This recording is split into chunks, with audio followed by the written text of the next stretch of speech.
Hello. I'm going to take you on a walk with me today. Dakota and I are going to head through the woods here along the bank of the Ohio and just kind of update you on the conditions back here. This is an area I'm particularly fond of. The ground's not quite as I thought it would be after the weeks and weeks of rain we've had. It's been dry for a few days and it's not too mucky. There are some kind of ponds. Okay, there's the river and there's Dakota. She's really enjoying this. She's so great on the streets. She doesn't stray hardly any distance away from me.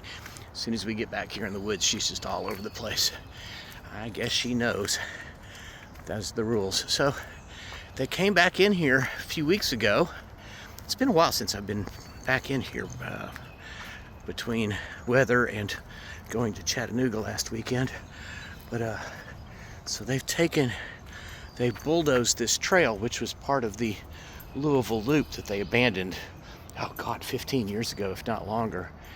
And I mean, you can see how much dirt it had over it. Unfortunately, they just pushed it up here on the side, so we end up with a pond like that one up there. There was one back behind me. I just had to go around when I started this. I'm just going to stop and start video and string them all together once I get to the end of my walk. I'm going to avoid this. Here's a little area that cleared itself for me.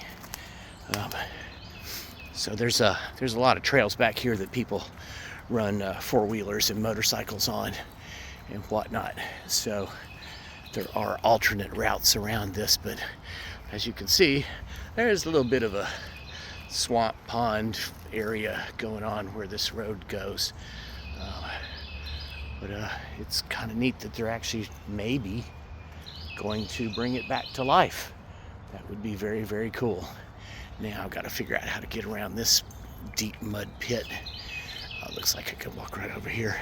Ooh, poison ivy. Whee! So, all right, I'll be back with you in just a minute. Yeah, they're definitely going to have to rethink either the path of this, because that road is underneath of this water, and there's no way that it needs to be much higher grade. And then a tree has fallen across it over here, or a lot of a tree has fallen across it. There is this path that all the four-wheelers use that is up above. I mean, it would have gotten covered in the torrential rainfalls and flooding that we had. And there's Dakota. She ran up onto the golf course, which is on the other side of that rise. And disappeared. Now she's in front of me. She was behind me. So, oh yeah. So it looks like at some point in these high winds, this tree did not survive it. It kind of looks like it even got hit by lightning or something. It is split into pieces and was obviously a live tree when it went down. Yeah, wow, just destroyed that thing. I wonder what happened to it. And then, okay, it looks like the pavement comes back up above the water in here. So I'm just going to keep strolling along through the woods here. But what a pretty day. Birds are just yelling and singing. And the sun is shining. Yeah, can't get much better than this. The bulldozer driver seems to have just given it up for a minute. We just went around a bunch of garbage and stuff, that broken trees, detritus, jetsam. There's not flotsam's floating. But look, they've actually uncovered. This is the only time I've ever seen this without like 3 feet of dirt on it. But you can, wow, there goes a speedboat just booking it up the river. So yeah, I've never seen the surface of this thing, so that's kind of cool. But you can see how deep below grade they put this thing. It's just stupid. I mean, it seems as though there's an awful lot of engineers that didn't pay any damn attention when they were in engineering school, or this kind of crap wouldn't happen. because you would have put this thing 5 feet higher than they did put it, if not higher, because when the river was up, it was up above that ground over there. It wasn't quite above that ground, so if they'd gotten it up kind of in the area of that one, it would be decades between the times it would have mud and silt wash over the top of it because the river had flooded. What are you finding, Dakota? But yeah, this is kind of cool. Yeah, look how deep this was. Kind of crazy. But just a testament to the complete lack of foresight or planning on the part of the people that did this. I'm not very far from where I was just filming, but they apparently stopped, and now I'm kind of stuck because this is this is like 4 feet tall and just dirt, and it's wet, and I'm gonna have to go back and try to find a place to get around this because I don't feel like trying to climb through it. It's all still really loose, but well, it's something. Who knows, maybe in another decade they'll actually fix this stuff. Water's up fairly high, but still not really flooding. I guess this is cottonwood. All this stuff looks like it snowed. It's really pretty. It's not hanging in the air like it does sometimes, which makes it look like the underneath from Stranger Times, which is always, oh, there's some. Ooh. It's also not dark and slimy feeling back in here right now. It's kind of wet though. The ground is a little bit poofy, but there's some ducks coming in to land.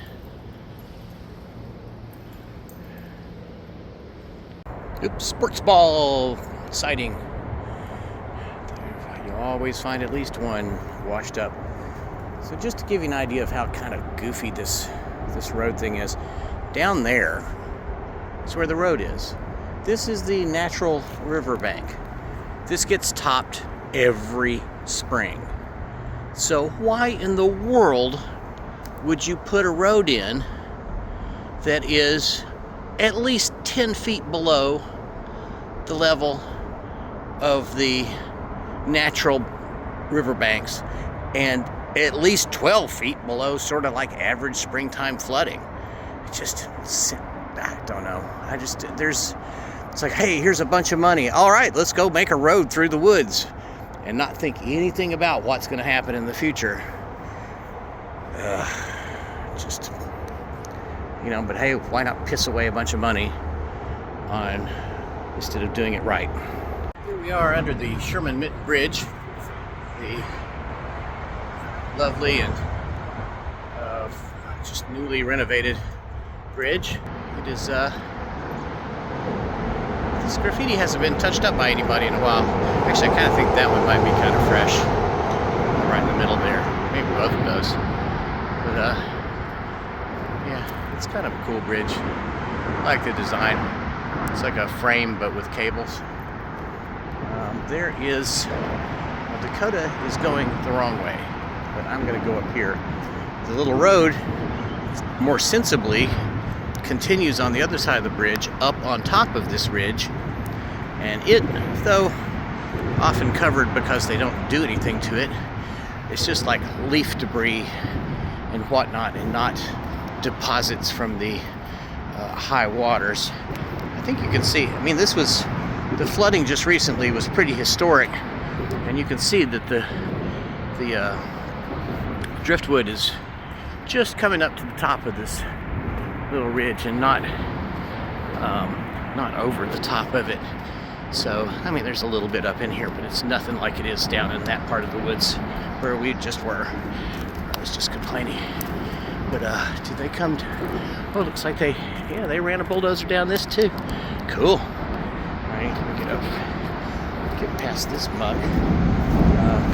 Ground's pretty soft, but it's not sink into your ankles soft. And let's see if I can get around this mud pit without getting in too deep. yeah, I don't know. It would be really cool if they did get this going, because it originally was intended to be a bicycle path that went all the way around the city of Louisville.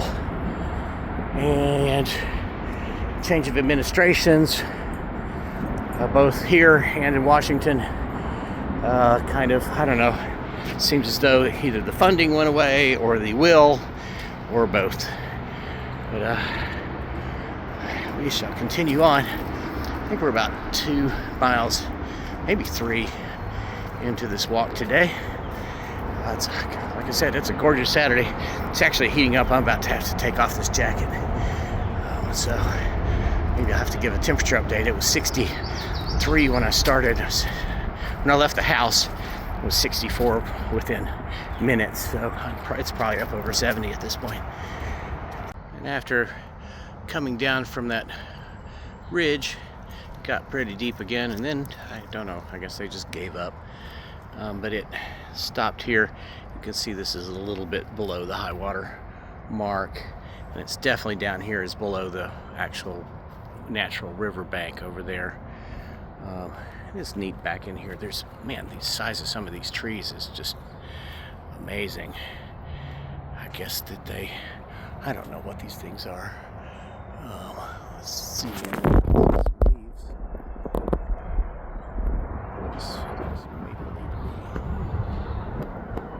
That's this one. I don't know. What's the other one? Let's go up higher. Maybe that's cottonwood. I'll have to look this up. Right now. The jacket did come off. It is definitely heated up. But hey, happy Saturday. This is great. Ooh, there's a serious collection of sports balls. I wonder why they're so gathered up right here. I'm guessing somebody's walked along through here and picked them up and just dumped them there. Probably come back and get them and sell them. Or there's been a lot of them along through here. So we're about to run out of the, I don't know, run out, but this, well, it's still muddy. We're well below the level that the river got up to during this last flooding, because the golf course over here was completely underwater to our left.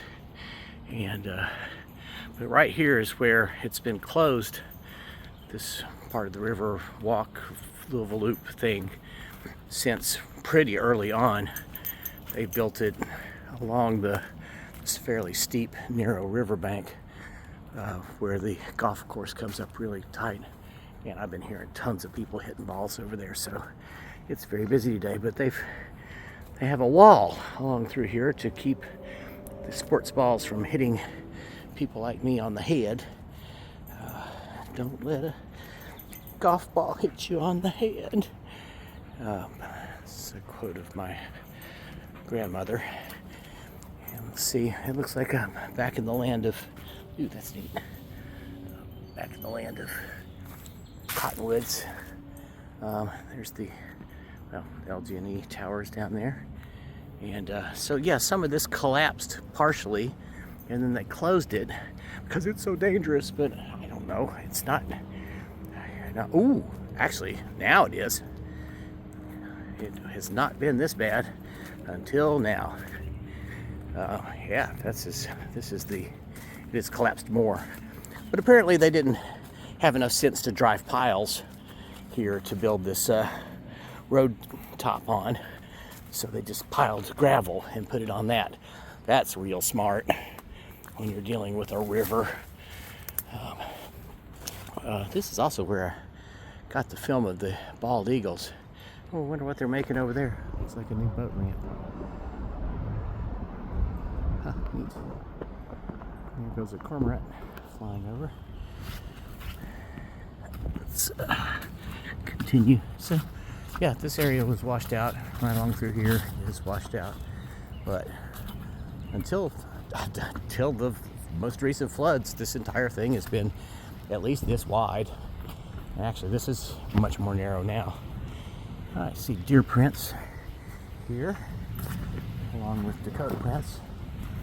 I swear, every time we come out here in the woods, I walk 2 miles, she runs 6. Well, it's kind of fun to watch her jet down through here, but I don't know if she's after anything right now. She did just a minute ago tear past me, but my phone was in the pocket. The phone was in my pocket, however you want to say it.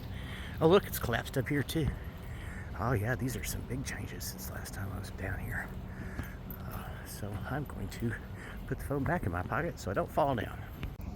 It's a long way from home. Jeffersonville's up on the other side of the dams, upriver on the other side of the river. So, give you an idea if somebody's missing their trash can.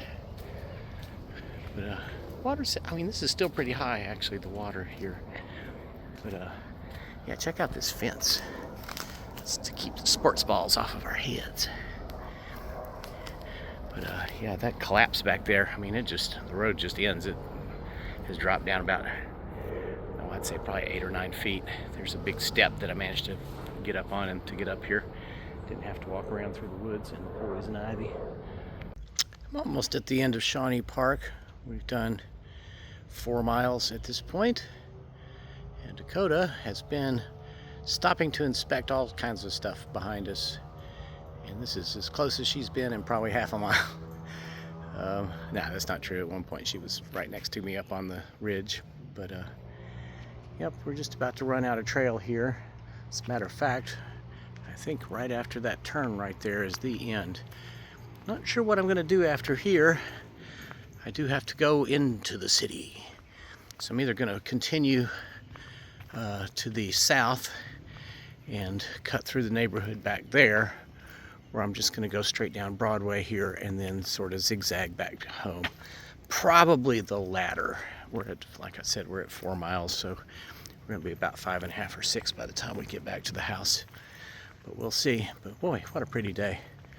Not as many birds back in through here. There was a real cacophony back along the side of the golf course. A little bit wider there than it is here.